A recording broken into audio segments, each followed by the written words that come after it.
2 summers ago, I found myself in the middle of something I still haven't fully wrapped my head around.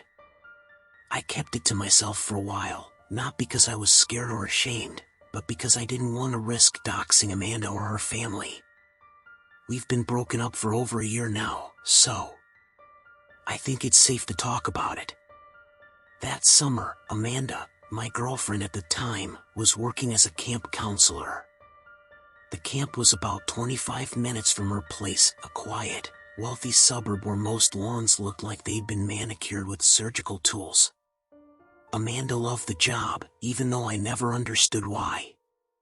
It felt kind of beneath her. But I kept those thoughts to myself. She was happy. That was enough. Her house was massive. 3 stories, high ceilings, a yard the size of a soccer field. It looked like something you'd see on Zillow for way more than you could ever afford. So when it came time for the counselors to plan their end-of-summer party, her house was the obvious choice.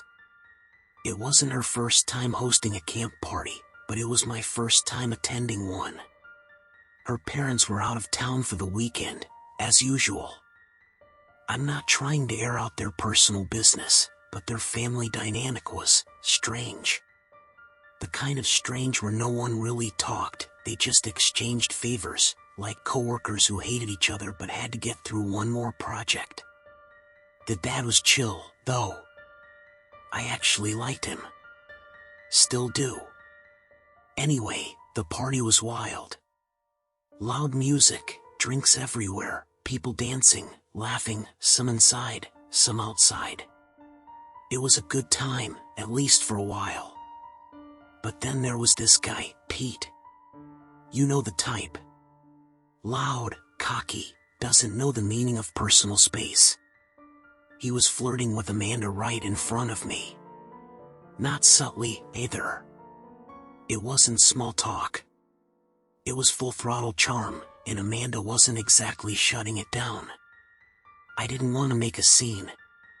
So instead of confronting him, I took a different route. I got friendly. Too friendly. Every time he finished a drink, I handed him another. We joked. Laughed. I let him think we were bonding. Meanwhile, I was slowly getting him trashed. My alcohol tolerance is absurd, thank my Irish-Mexican genes, but Pete? He went down like a paper bag. By midnight, he was passed out in the basement, drooling into a throw pillow. Amanda wasn't impressed. She saw right through me. We argued, nothing major, but it definitely killed the vibe.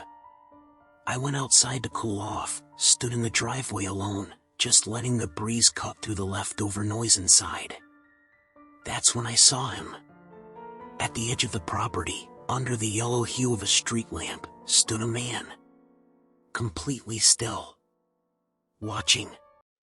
At first, I figured it was just a neighbor or maybe someone on their way to the party. But he didn't move. Not even a twitch. Just stood there. Staring. I don't know why I walked toward him. Maybe the drinks made me braver than I should have been. I called out, "Hey, can I help you?" Friendly, but firm. He stepped forward slowly, 1, 2, 3 paces. Still half in shadow. Then he asked me a question that made my skin crawl. "Are your parents home?" Something about the way he said it felt wrong. Like he already knew the answer.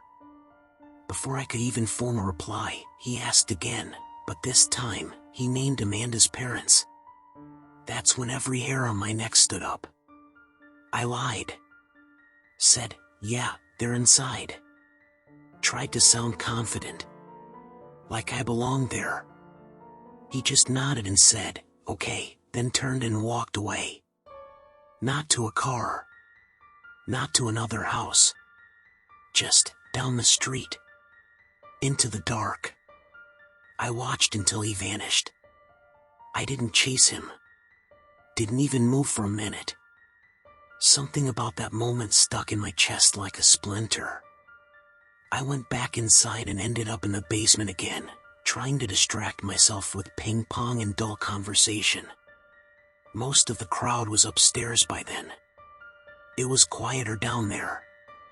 Easier to think. Then, the doorbell rang.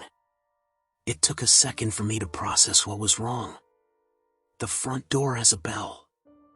The back door doesn't. Amanda had told everyone to use the back, which meant whoever rang the bell hadn't been invited. I made my way upstairs. Amanda was passed out in her room, dead to the world. I shut her door gently and went to the front entrance. That's where I found Bella, drunk as a fallen chandelier. I asked who rang the bell. She slurred, some old guy. Said he was a family friend. Needed to return something. You let him in? I asked. She shrugged and walked off like it was nothing. My stomach dropped. I bolted upstairs to Amanda's parents' room and froze. The drawers were open. Jewelry boxes. Empty. Closet. Torn apart. We'd been robbed.